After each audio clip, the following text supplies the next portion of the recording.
Hello friends, welcome to study stage. तो आज की इस वीडियो में हम लोग विलोपन विधि और प्रतिस्थापन विधि से समीकरण हल करना सीखेंगे। यानी आपको जो है विलोपन विधि को बनाने के लिए एक अलग वीडियो नहीं देखना पड़ेगा और प्रतिस्थापन विधि से समीकरण को बनाने के लिए कोई एक अलग वीडियो देखने की जरूरत नहीं है। आप सिर्फ इसी एक वीडियो में विलोपन विधि और प्रतिस्थापन विधि से समीकरण को हल करना सीख जाएंगे।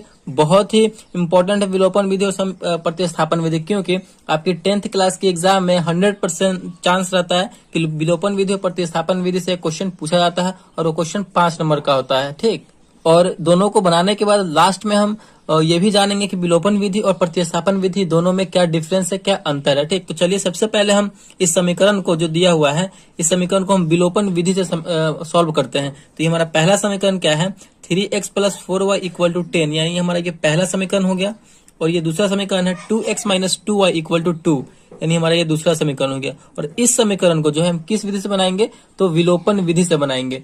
तो चलिए समझते हैं कि विलोपन विधि में हमें क्या करना होता है। देखिए, विलोपन विधि में जो है आपको कोई एक पद यानी एक टर्म जो है कैंसिल करना होता है। जैसे कि यहाँ पे दो वेरिएबल दिया गया, एक x वाला है और एक y वाला है, दो वेरिएबल है। तो किसी एक वेरिएबल को आपको यहाँ से लुप्त करना रहता है। विलोपन का मतलब क्या है, विलोपन कर देना यानी छुपा देना। तो हमें यहाँ से कैंसिल करना रहता है किसी एक वेरिएबल को, या आप x को कीजिए या फिर y को कीजिए। ठीक, कैंसिल आउट करना होता है। तो हम कैसे करेंगे, यहाँ पे 3x है, नीचे में 2x है, इसमें y वाले में 4y है और नीचे में 2y है। तो हमें कैंसिल आउट करने के लिए एक मतलब समीकरण जो वेरिएबल है वो सेम होना चाहिए। यानी यहाँ पे 3x है तो यहाँ भी 3x होना चाहिए कैंसिल करने के लिए। अगर इसमें 4y है, इसको कैंसिल करना y वाले को, तो यहाँ 4y है ना, तो यहाँ भी हमें 4y करना होगा। मतलब इस टाइप से हमें करना है। तो आप x और y दोनों में से किसी एक वेरिएबल को कैंसिल कर सकते हैं। तो चलिए हम यहाँ पे x वाले टर्म को कैंसिल करते हैं। देखिए यहाँ पे 3x है, यहाँ पे 2x, दोनों तो सेम है नहीं। तो हमें सेम करने के लिए क्या करना होगा कि जो ये वाला नंबर है इसको हम ऊपर में गुना कर देंगे और इसी नंबर से हम नीचे में गुना कर देंगे, तो दोनों सेम हो जाएगा। 3 से हम नीचे वाले पूरी समीकरण 2 में करेंगे तो 3 दूना 6x हो जाएगा, फिर पूरे में हो जाएगा। फिर 2 से करेंगे तो 3 में करेंगे तो 2 3 6, यानी हमारा ये यहाँ पे सेम हो जा रहा है। तो कैसे कर देंगे, इस 2 से हम समीकरण 1 में 2 से गुना कर देंगे और समीकरण 2 में हम 3 से गुना कर देंगे। आप समझ रहे हैं ना, बस इसी टाइप से आपको करना है। मतलब आपको ध्यान से समझते चलना है। तो गुना करेंगे तो समीकरण 1 में जो है ये 2 से पूरा में गुना हो जाएगा। तो गुना कीजिए, हमारा नया समीकरण बन जाएगा 3 दूना 6x प्लस है तो प्लस, फिर 2 से 4 में करेंगे तो 4 दूना 8y = 10 में 2 से करेंगे तो 10 दूना 20। हमारा ये समीकरण तीसरा बन गया, हमारा ये नया समीकरण बन गया। फिर 3 से इस पूरी समीकरण में होगा तो 3 दूना 6x, माइनस है तो माइनस, फिर 3 में 2 से करेंगे 3 दूना 6y, फिर = 3 में 2 से करेंगे तो 3 दूना 6। ये हमारा चौथा समीकरण हो गया, नया समीकरण बन गया। अब हम यहाँ पे देखिए एक टर्म बिल्कुल सेम हो गया, यानी वेरिएबल सेम है। 6x ऊपर भी है और 6x नीचे भी है, तो दोनों यहाँ पे कैंसिल हो जाएगा। तो चलिए यहाँ पे हम कैंसिल करते हैं। तो 6x प्लस में ऊपर भी और 6x नीचे में प्लस में है, तो इसको हम घटाएंगे तभी ना कैंसिल होगा। मतलब 6x में से 6x अगर घटेगा तो यहाँ पे 0 हो जाएगा, यहाँ पे कट जाएगा। तो यहाँ पे जैसे हम आप एग्जाम में लिखेंगे 10th क्लास के एग्जाम में, बोर्ड एग्जाम में, बिल्कुल उसी प्रकार हम बनाएंगे और जिससे कि आपको 5 में 5 नंबर मिल सके। तो यहाँ पे हम लिखेंगे समीकरण 3 और 4 को घटाने पर, समीकरण 3 और 4 को यहाँ पे हम घटाएंगे तो घटाइए 6x + 8y = 20 है हमारा तीसरा। चौथा है 6x - 6y = 6 है। तो इसे हम घटाएंगे, घटाइए। 6x प्लस में है और नीचे हम घटा रहे हैं तो माइनस का चिन्ह रहेगा, तो 6x यहाँ पे माइनस में हो गया, तो यहाँ पे ये कैंसिल हो जाएगा क्योंकि बराबर में कैंसिल हो जाएगा। देखिए नीचे वाले चिन्ह को हमेशा आपको देखते चलना है। आप यहाँ पे माइनस का चिन्ह हम क्या कर रहे हैं, तो घटा रहे हैं। तो माइनस यहाँ पहले से है, ऊपर वाले को नहीं देखना है, इसको देखना है। तो माइनस यहाँ पहले से है और हम माइनस कर रहे हैं, तो माइनस और माइनस मिलकर क्या होता है, तो प्लस होता है। तो अब हमारा ये दोनों जुड़ जाएगा, ऊपर वाला भी हमारा प्लस में हो गया, नीचे वाला भी हमारा प्लस में हो गया। ठीक, तो 8 और 6 को जोड़ेंगे तो हमारा हो जाएगा 14। y है तो y, घटा रहे हैं तो घटाइए। यहाँ पे प्लस का यहाँ पे चिन्ह है, माइनस है तो माइनस प्लस मिलकर होता है माइनस, तो घटाइए। 20 में से 6 जाएगा तो यहाँ पे हमारा बचेगा 14। तो y बराबर, y के वैल्यू निकालने के लिए क्या करना होगा, y को अकेला रखना होगा। तो y बराबर 14 तो अपने जगह पे है। अब 14 को गुना में है, बराबर को उधर जाएगा तो भाग में आ जाएगा, तो बट्टे में 14, 14/14 यानी 1। यानी हमारा जो है यहाँ पे y का वैल्यू निकल के चला आया, y = कितना आ गया, तो 1 आ गया। इस प्रकार हमारा y का वैल्यू निकल के आ गया। अब हम इसी y की मदद से समीकरण 1 में या फिर समीकरण 2 में y का वैल्यू रख देंगे तो हमारा x का वैल्यू भी निकल कर चला आएगा। तो चलिए हम समीकरण 1 में आप या फिर 2 में किसी में भी रख सकते हैं। तो समीकरण 1 में हम इस y का वैल्यू रखते हैं। तो चलिए हम समीकरण 1 में एक y का वैल्यू रखते हैं। y का हमारा मान निकल के आया है। तो यहाँ पे हम कैसे लिखेंगे, बजाबते से लिखेंगे समीकरण 1 में y का मान रखने पर। अगर आप इस प्रकार लिख के बनाएंगे तो बोर्ड में आपको बहुत ही अच्छे नंबर प्राप्त होंगे रखने पर।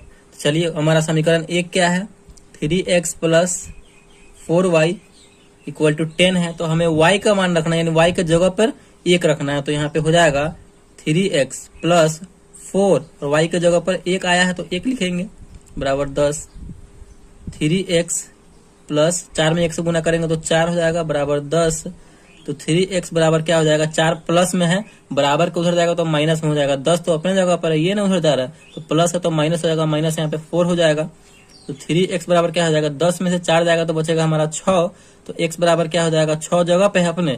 अब 3x को हम उधर भेज रहे हैं, यानी गुना में है, बराबर को हो जाएगा तो भाग में आ जाएगा, यानी 6/2। ये कटेगा तो कितनी बार में यहाँ पे, सॉरी 6/3 है, 3 है यहाँ पे, तो 3 आ जाएगा। तो 3 दूना 6 यानी 2, यानी हमारा फाइनली जो है x का मान आ गया 2, y का मान आ गया 1। तो विलोपन विधि से जो है फाइनली हमारा आंसर कितना आ चुका है, तो x बराबर 2 और y बराबर 1 हमारा फाइनल आंसर आ चुका है यहाँ पे। तो आई होप आपको विलोपन विधि बहुत अच्छे तरीके से समझ में आ गया होगा।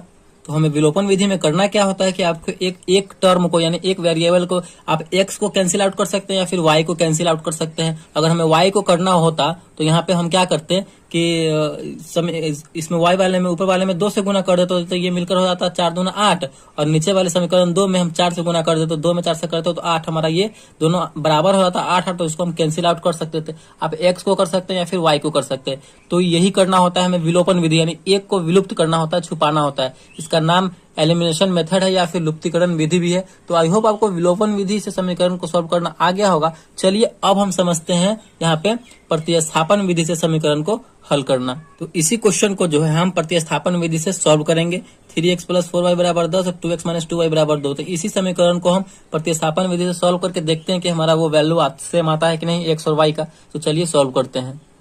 तो हमारा पे वही समीकरण है जिस समीकरण से हमने विलोपन विधि से सॉल्व किया है इसको। तो चलिए इसी समीकरण को प्रतिस्थापन विधि से सॉल्व करते हैं। 3x प्लस 4y बराबर 10 यानी समीकरण 1 हो गया। 2x माइनस 2y बराबर 2 यानी हमारा समीकरण 2 हो गया। तो विलोपन विधि में हमारा क्या था कि एक पद को हमें कैंसिल आउट करना होता था, यानी छुपाना होता था, ठीक। लेकिन प्रतिस्थापन विधि में वैसा नहीं है।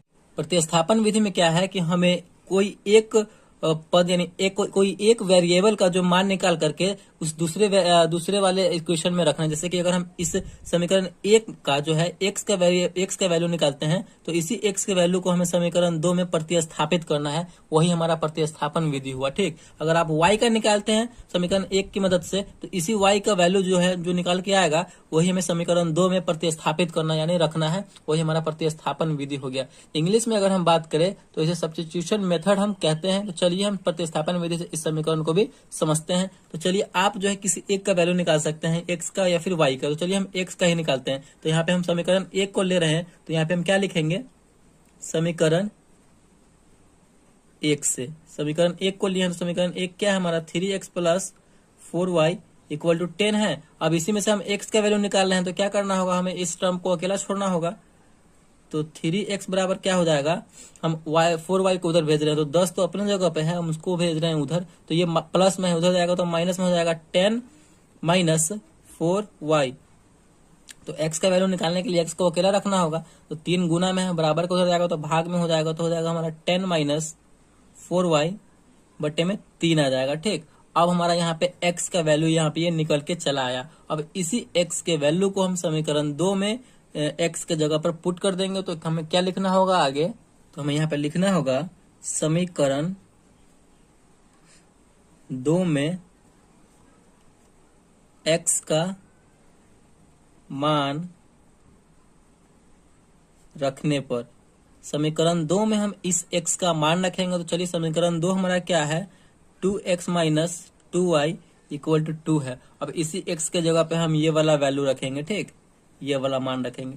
तो रखिए यहाँ पे हम रखेंगे तो क्या हो जाएगा, 2x के जगह पर रखेंगे ये हमारा 10 माइनस 4y बटे में 3 माइनस 2y बराबर 2। इसे हम सॉल्व कर देंगे तो यहाँ पे हमारा सिर्फ एक y वाला टर्म बच रहा है, तो हमारा y का वैल्यू यहाँ से निकल के चला आएगा। ठीक, इसी प्रकार आपको करना है, बस आप समझते चलिए कि किस टाइप से बन रहा है, किस तरीके से ये बन रहा है। ठीक, तो चलिए गुना कीजिए, यानी इस 2 से हम इस पूरे वाले में ऊपर वाले में गुना हो जाएगा, तो 10 में 2 से करेंगे तो 10 दूना 20 माइनस 4 दूना 8y बटे में 3 माइनस 2y बराबर 2। इस 2y के नीचे कुछ भी नहीं है, तो इसका मतलब क्या 1 है, तो हम 3 और 1 का एलसीएम लेंगे तो हमारा कितना होगा, 3 और 1 का एलसीएम तो 3 ही होगा। तो 3 1 का एलसीएम हो जाएगा हमारा 3, 3 से 3 कैंसिल हो जाएगा एक बार में, तो 20 माइनस 3 से 3 एक बार में कैंसिल होगा तो 8 कम 8 यानी 8y माइनस 3 दूना 6y बराबर 2। चलिए ये आपको समझ में आया, तो नहीं आया होगा तो कमेंट में बताइएगा, हम आपको कमेंट का रिप्लाई करके बता देंगे।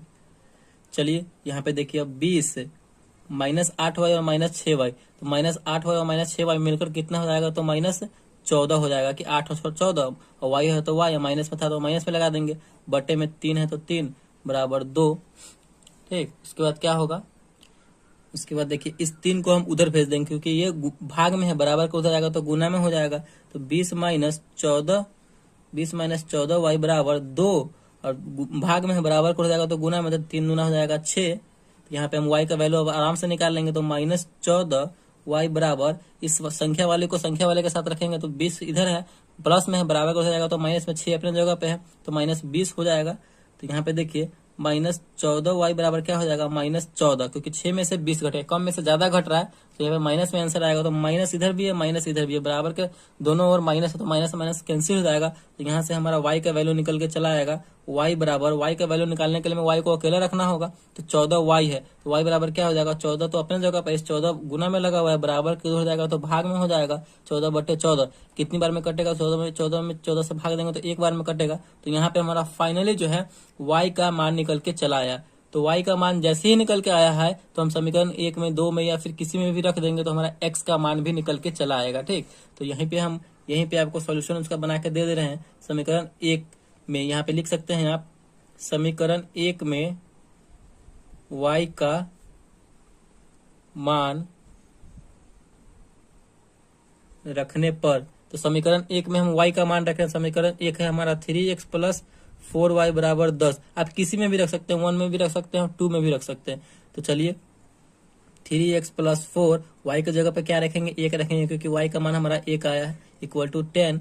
3x बराबर क्या हो जाएगा, देखिए 3x बराबर हम उसको देखिए इस संख्या में 4 में 1 से गुना करेंगे तो 4 हो जाएगा, तो ये संख्या वाला इधर है और संख्या वाला भी इधर, तो संख्या वाला को संख्या वाले के साथ रखेंगे, 4 उधर चला जाएगा तो 10, और माइनस में 4 हो जाएगा क्योंकि ये प्लस में है, बराबर को उधर जाएगा तो माइनस में। तो x बराबर क्या हो जाएगा, x का मान निकालने के लिए x को अकेला रखना होगा, तो 3 को हम उधर भेज देंगे, 10 में से 4 गया तो 6, और बट्टे में यहाँ पे भाग में चला जाएगा क्योंकि यहाँ पे जो है 3 गुना में लगा हुआ है, बराबर को उधर जाएगा तो भाग में हो जाएगा, तो 6 में 3 से भाग दे देंगे, तो यहाँ पे हमारा कट के आ जाएगा 6 बटे 3 यानी 2। फाइनली जो है हमारा x बराबर हो जाएगा 2 और y बराबर हो जाएगा 1, यानी हमारा यहाँ पे प्रतिस्थापन विधि से भी हमारा वही वैल्यू आया, x बराबर 2 और y बराबर 1, और विलोपन विधि से भी हमारा वही मान आया था, x बराबर 2 और y बराबर 1। तो इसी तरीके से हम विलोपन विधि और प्रतिस्थापन विधि को सॉल्व करते हैं। अब समझते हैं कि विलोपन विधि और प्रतिस्थापन विधि में अंतर क्या है।